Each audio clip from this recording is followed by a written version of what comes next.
Hello and welcome to GMBNTech Ask, where you ask questions and we answer them. All you have to do is use hashtag AskGMBNTech down in the comments below and we'll get back to you as soon as we can. All right, let's kick off the show. I've got the first question here from Just Watching.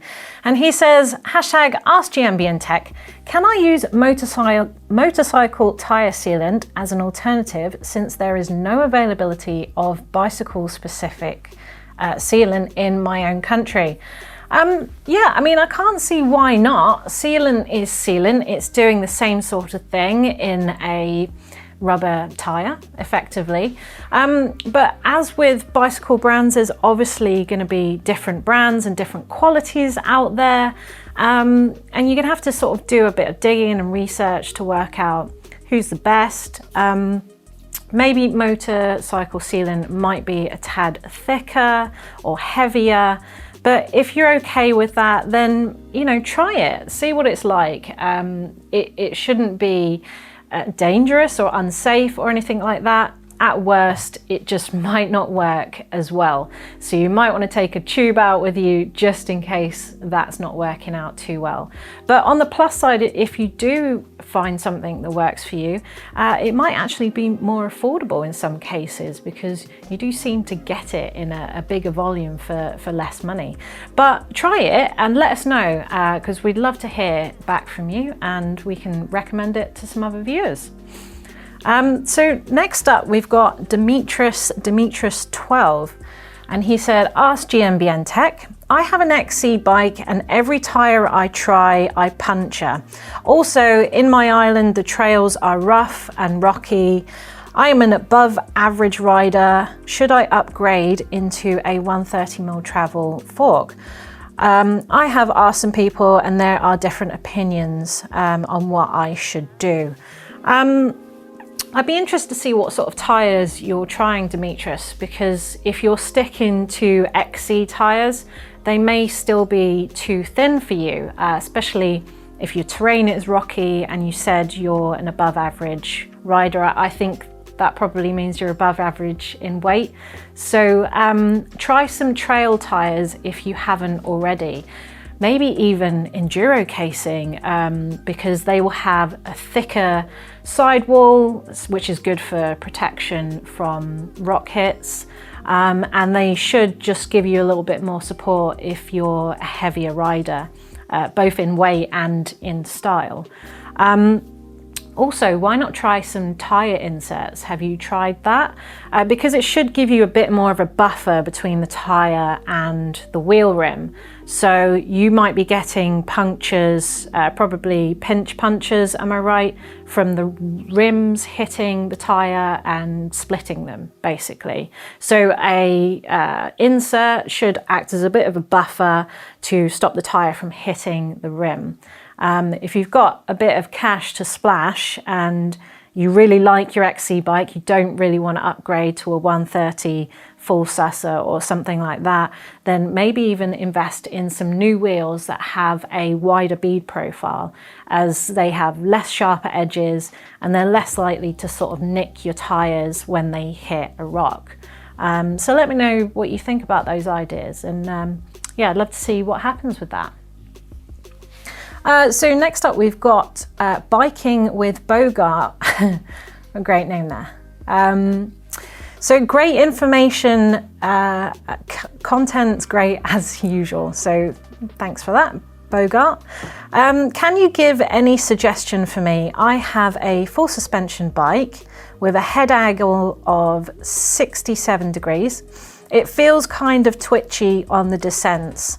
I've already changed the fork travel from 150 to 160mm, and I'm planning to use an angle headset. Would 65-degree head tube angle be too much of a change from the current 66.5? Would this make the result feel floppy in handling? Okay, well, yeah, if you've already increased your travel from 150 to 160, I'd be interested to know, has that made it better already? If you're liking it, then there's no harm in going a little further. If you're thinking of investing in a headset cup, yeah, that's going to slacken the angle off more. And it's not a massive change, and it's certainly, in the bike itself, it's not a massive change. It's reasonably affordable, especially in comparison to buying, say, a new frame or something like that, or even forks, which you've already done. So go ahead and try it, because it's not irreversible. If you try it, give it a few rides, give it, a couple of weeks at least, because it will feel strange at first. And yes, it might feel a little flip-floppy, but that tends to be a characteristic of that slackness anyway. If you bought a new bike with that head angle, it's going to do exactly the same. So yeah, give it a go, because if you don't like it, you can always take it out anyway. You could also consider maybe some offset bearings if you've got a full suspension bike. I'm not sure if you do. Oh yes, you do, a full suspension bike. So you can offset bearings as well in your shock, and you can drop some angles, make it slacker, and drop a bottom bracket as well, which I quite like, which might counter any problems that you might have from putting a bigger fork on there, because obviously you've gone from 150 to 160, you've got a nice slack head angle, but you've probably raised the front end of your bike a bit there, and I wonder if you might feel a little bit perched on top of the bike because your bottom brackets now come up. So consider slackening with some offset bearings to drop that bottom bracket back down and kind of make things feel a bit more normal, I'd say. But yeah, I mean, these are relatively inexpensive things to invest in, and you can always take them out. So give it a whirl, I would say, and let us know how it went. We always like to hear how those things go. Cool, so moving on. So we've got Wafu Ako. I hope I'm saying that right. Sorry if I'm not. Ask gmbntech. I have a Canyon Torque CF7, nice. It's a 650B wheels, size small. Is it all right to change my fork and make it a 29er on the front to make it a mullet? Is there any drawbacks if I change it? What are your thoughts? Thank you. Yeah, okay, so obviously a mullet is 650 in the rear and 29er on the front. So I see what you're doing there. You want to put a 29er on the front to make it a mullet. Immediate drawbacks, obviously, is going to cost you a bit of money. You're going to buy a wheel to start with, and you're also going to buy some forks as well, because chances are your 650B forks are not going to fit in a 29er wheel. So you're going to have that whole package at the front end there. But if you're willing to splash the cash, it will effectively turn it into a mullet in terms of having the two different wheel sizes. But bear in mind that when you jack that front end up, you're going to be raising the front of the frame as well. So all of your geometry is kind of going to change. So that could be a drawback too. Raising it from the front, you could potentially slacken all of the angles off and raise your bottom bracket as well. So you might feel a bit precarious with a higher bottom bracket. It might be a little too slack for you. So you're going to have to think about, if you like the geometry on your bike already and you want to keep that, you're going to start thinking about offsetting all of those changes that the new front end has made. So you can think about maybe buying forks with 10mm less travel, and that will drop the front end a little bit, but chances are it's still going to be a little bit higher. You might still slacken off your head angle and your seat angle by about 1/2 degree, which you might not like. And then might need to start thinking about angle sets to bring that headset forward, and then offset bearings again, like we talked about earlier, to try and bring that forward. It's going to be generally really fiddly to do it this way.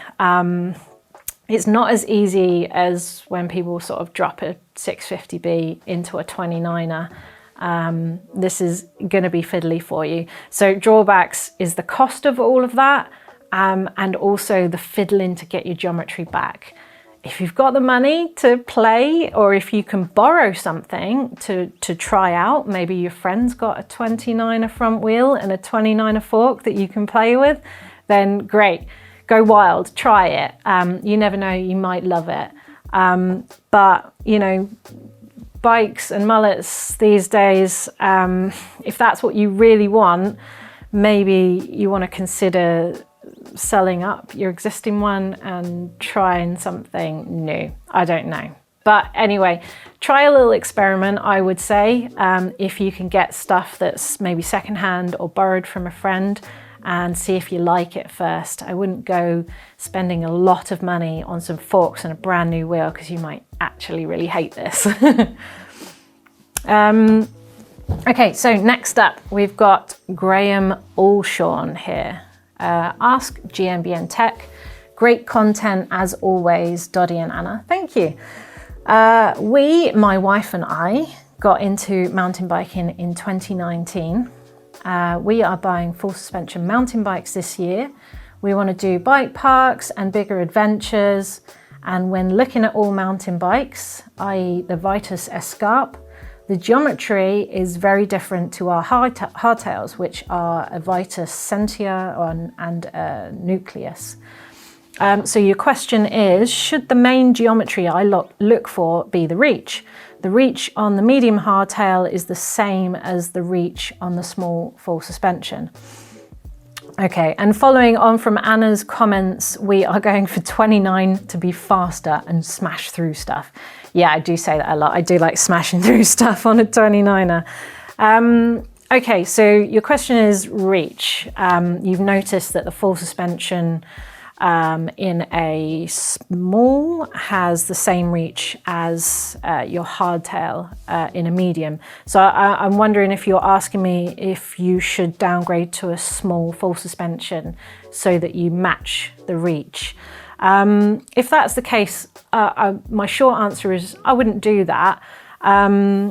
Basically, yes, the reach will give you a kind of a feeling of size when you're sort of stood on the bike. So it's the measurement from your bottom bracket to the middle of your head tube angle. So it's kind of that room around the front of you when you're stood up on the pedals, and you know, you've got your hands on handlebars. And I can see why you would think you would want to match that. But going from a hardtail to full suspension, that reach kind of behaves quite differently. When you're on a hardtail, when you sink into your front suspension, reach actually extends a bit. And when you're on a full suspension and you sink into both of your suspension, the reach kind of almost shortens. So the manufacturers will have taken this into account and given you a reach that is good when you start to sag into your suspension. So that's something to bear in mind. Also, reach is not one measurement I would completely base my sizing off. There's so many more numbers in a geometry chart that you might want to consider. Top tube is obviously one of them. You said you want to go on bigger adventures.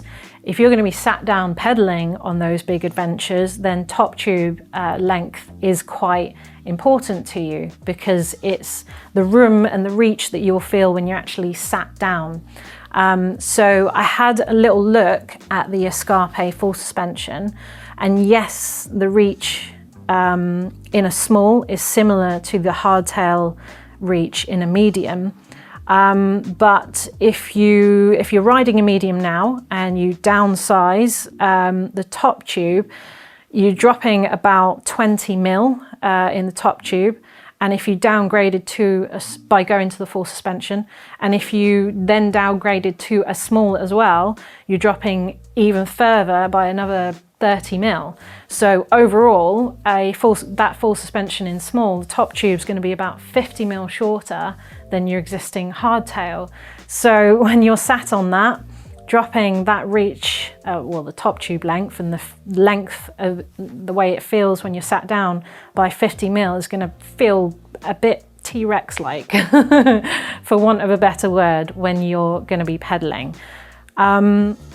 So I guess it was a bit of a long-winded answer there, but I would say go with what the manufacturer recommends. Vitus here, they've used the same height chart on the hardtail and the full suspension. And so if you're a medium now on the hardtail, they are recommending that you be a medium now in a full suspension. And I would go with that. There's way too many other numbers there to be just looking at reach. So trust what they say and go with the size that you're supposed to go with. Well, that's it. I'm all out of questions and almost all out of voice. So I will say thank you for your questions. And as always, if you've liked the content, then do like the video. And if you've got your own question, then make sure you leave it in the comments below and be #AskGMBNTech so we can find your questions and bring it onto a show in the future. Hopefully we'll see you next week. Thanks.